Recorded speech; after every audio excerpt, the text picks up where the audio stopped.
Saudações, amigos e alunos do NEAF, tudo bem com vocês? Vamos começar mais um Top Atualidades. Está aí já na sua telinha.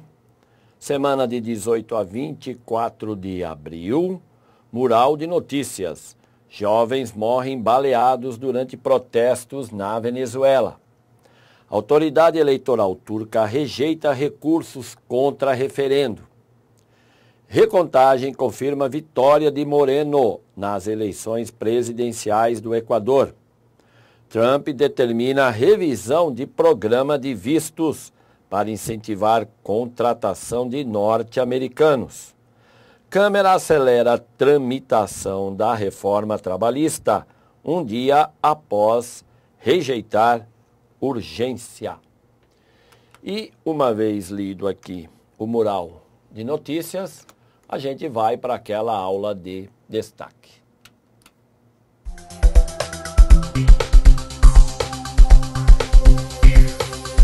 E vamos então para a aula de destaque. Jovens morrem baleados durante protestos na Venezuela. E está aí a Venezuela de novo ocupando o nosso espaço aqui de aula de destaque. Não vai ser a última vez, com certeza. Você que já vem me acompanhando e acompanha aí o noticiário diário que existe aqui no Brasil e internacional, já está careca de saber. A Venezuela caminha para o caos. Então, se a gente for enumerar aqui quantas vezes eu já coloquei a Venezuela como destaque aqui no top, olha, sem margem de dúvida, é o país que mais ganhou espaço na nossa aula de destaque. Por quê? Venezuela hoje possui a pior crise política e econômica do continente americano. Se a gente vai falar de pobreza, cuidado, né? O Haiti, claro, ganha longe. É o pior país fora do continente africano. Lembrei disso, inclusive, ontem, na aula aqui, né, no online do TJ. Depois vem a Guatemala, né, você tem aí a situação da Guatemala, Honduras, El Salvador também extremamente crítica, mas a Venezuela realmente caminha para o verdadeiro caos, porque o senhor Nicolás Maduro e os bolivarianos não vão largar o poder por nada. A OEA, né, a Organização dos Estados Americanos, pode fazer a pressão que for. O Mercosul, porque a Venezuela não é candidato, você não vai esquecer que a Venezuela é membro do Mercosul. Está suspensa? Sim, está suspensa. Inclusive com uma boa contribuição aí do Brasil. Tá? E com apoio, claro, da Argentina e do Paraguai. E um detalhe importante. O Uruguai, que também é membro do Mercosul, sempre pegou leve com a Venezuela. Inclusive, a suspensão da Venezuela não teve o apoio do Uruguai. Mas, semana passada, o governo uruguaio também passou a criticar a postura do governo bolivariano da Venezuela. Então, ela está ficando cada vez mais sozinha. Sempre vale a pena lembrar que o ano passado a oposição e o governo Maduro pediram aí a mediação do Papa Francisco, que chegou a negociar essa mediação e depois desistiu. Segundo o Vaticano, não que o Vaticano deixou isso claro e aberto, mas devido à postura do governo de Nicolás Maduro, o Vaticano desistiu de mediar uma possível aproximação entre situação e oposição na Venezuela. Então vamos aqui aos slides, porque protestos com mortos na Venezuela não é novidade, infelizmente. Se você fazer aí um retrospecto das manifestações que ocorreram no Brasil a partir de 2013, principalmente o ano passado, anterior ao impeachment da Dilma, você vai ter milhões de pessoas indo às ruas do Brasil, principalmente nas as capitais maiores, né, que é o caso de São Paulo, onde a Avenida Paulista chegou a ser lotada mais de uma vez. Não houve um morto. Não houve aí nenhuma balbúrdia. Curiosamente, já estou dizendo até a palavra curiosamente, morreram sim. E as pessoas que morreram em função dos protestos no Brasil foram por causa de atropelamento. Eu tive fazendo aí um levantamento e descobri que 9 pessoas, desde que os protestos começaram em 2013, 9 pessoas foram vítimas de atropelamento e acabaram falecendo por causa disso. Agora, em compensação, a Venezuela é um triste retrato de como o governo Maduro age com a oposição. Então, é partindo dessa análise que o Brasil, a Argentina e o Paraguai suspenderam a Venezuela da presidência do Mercosul e depois da própria participação do Mercosul. Então, fica sempre claro aqui a minha dica, né? Não perca de vista a Venezuela. Não perca de vista. O referendo que a oposição queria fazer, porque lá na Venezuela, depois que o presidente cumpriu com mais de 50% do seu governo em termos de tempo, é por lei, sim, os partidos de oposição podem fazer um plebiscito pedindo a opinião da população se ela vota pela continuidade do governo ou não. Isso era para ter sido feito, não ocorreu até agora. É um dos principais motivos da oposição hoje estar indo à rua, porque, claro, o governo vai alegar alguma situação, as assinaturas são falsas, para que esse referendo não ocorra. Essa avaliação que ocorre. O Hugo Chávez, por exemplo, passou por uma avaliação, continuou, a maioria da população votou pela continuidade do governo dele. Então, Venezuela é esse caos, é hoje uma economia com aproximadamente 700% de inflação ao ano, e o dado mais triste, a Venezuela está para se tornar o país mais violento do mundo. Tá? Já ocupa a segunda colocação do país mais violento do mundo. Agora, você imagina a Venezuela ser um país mais violento que o Brasil, mais violento que a Síria ou que o Iraque. Realmente a coisa está pegando para Nicolás Maduro, e está aí o link para depois você conferir de onde foi tirado aí a matéria. E a dica novamente: mantenha aí a Venezuela no seu foco.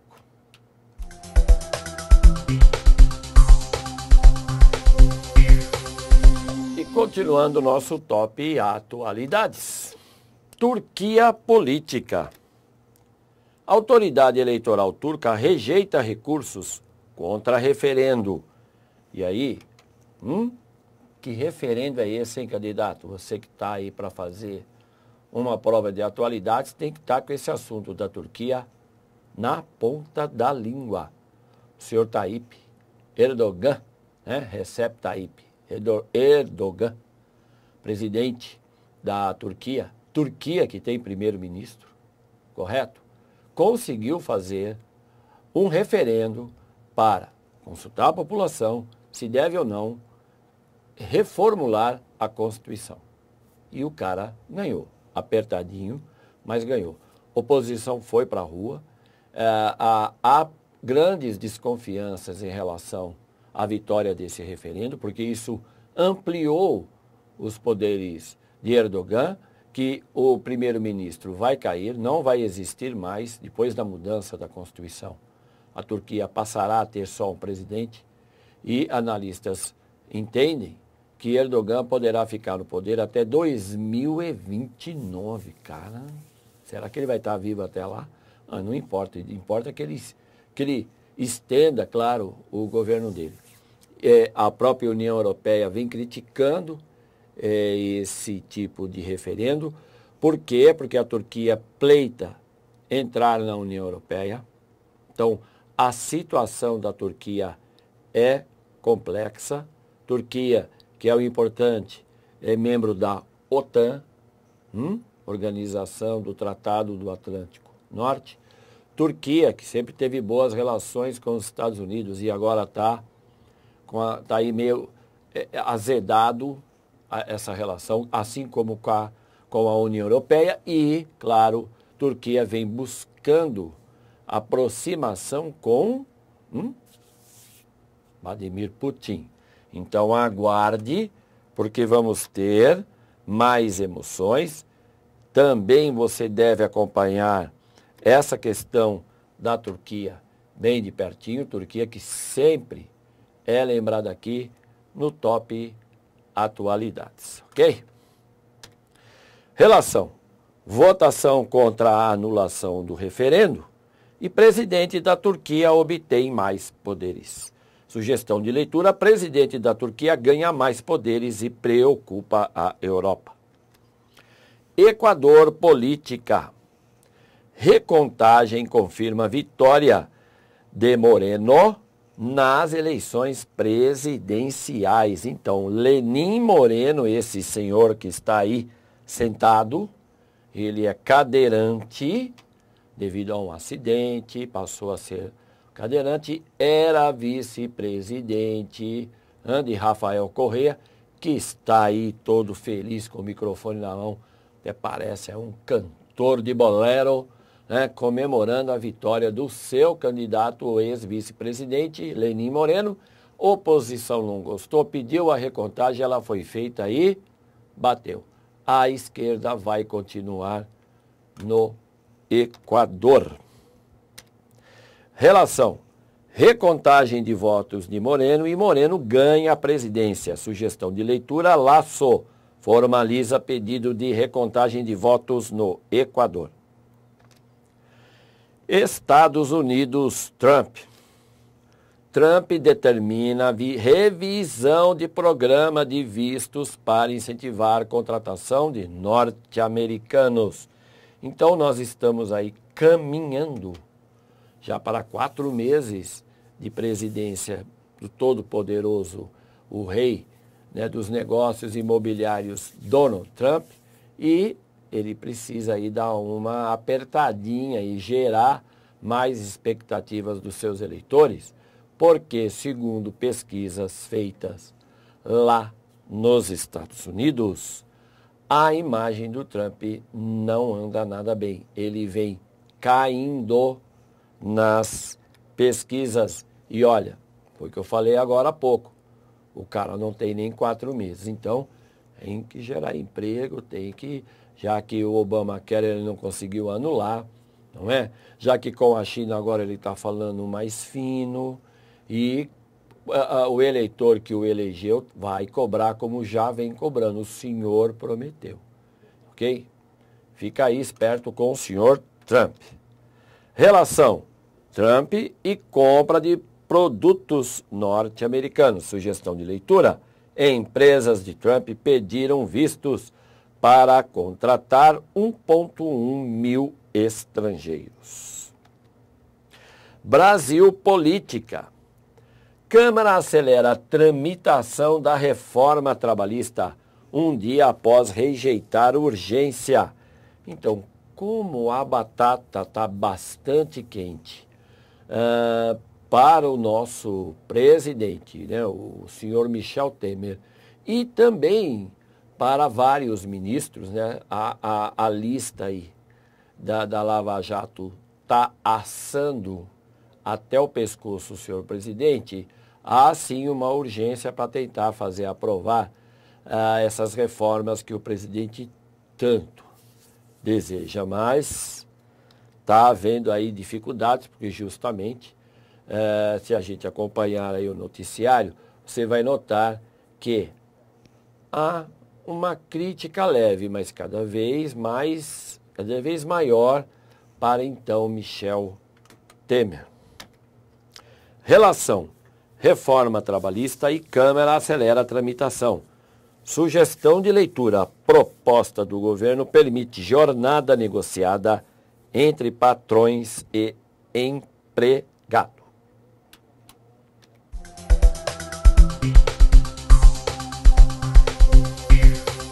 E continuando aqui o nosso Top Atualidades, vamos à solução do desafio da semana passada. E se você não sabe qual é o desafio, tá aí a questão, leia com calma e espero que você escolha a alternativa B. Isso, alternativa B de bola. Você está vendo aí o texto da explicação? As florestas são responsáveis pelo retiro de CO2. As florestas consomem oxigênio? Claro, todo ser vivo, pelo menos um solar, nenhum entendido de biologia, mas até onde eu sei, seres vivos no planeta Terra consomem oxigênio. Óbvio, uma floresta não é diferente. Mas talvez, espero que não, mas talvez você seja mais uma daquelas pessoas que acreditam que as florestas são fundamentais para a manutenção do oxigênio na Terra. Não é verdade. Ao contrário, as florestas retiram oxigênio. Os grandes geradores de oxigênio são as algas dos oceanos. Mas, no caso aqui, do retiro do CO2 da atmosfera, no caso brasileiro, o desmatamento é o principal fator de contribuição para o aumento desse gás, que é considerado gás de efeito estufa, né? Os gases EE. Então, quanto mais desmata, quanto mais o Brasil desmata, mais CO2 existirá na atmosfera. E isso vai contra a ratificação, né? O Brasil ratificou a COP21, que como eu sempre gosto de lembrar das COPs, até agora é a mais importante. A COP21 é a de Paris, 2015, a COP16, 22 foi em Marrakech, né? Não esquece isso, mas a COP21 ainda sempre está sendo lembrada. No caso brasileiro, o desmatamento faz com que o Brasil não esteja cumprindo com as metas estabelecidas. Então, alternativa B de bola. E vamos então ao desafio dessa semana. Organização das Nações Unidas, desprezada pelo atual presidente Donald Trump e também pelos membros do Partido Republicano, está com um novo secretário-geral. Qual o nome e nacionalidade do novo secretário? Letra A, Antônio Guterres, de Portugal. B, Mike Pence, dos Estados Unidos. C, Mark Rutte, da Holanda. D, Malik Al-Mufaza, do Egito. Ou E, Rodrigues Guterres, do México. E assim terminamos mais esse Top Atualidades, que foi de 18 a 24 de abril, esperando que ele tenha sido muito útil, e será, né, certamente, para sua leitura, para sua pesquisa, você que está aí focado, né, e focada no concurso, ótimo, Top Atualidades está aqui para isso. Grande abraço, semana que vem, com feriado ou não, estaremos de volta. Você mantém o foco aí e a gente trabalha aqui.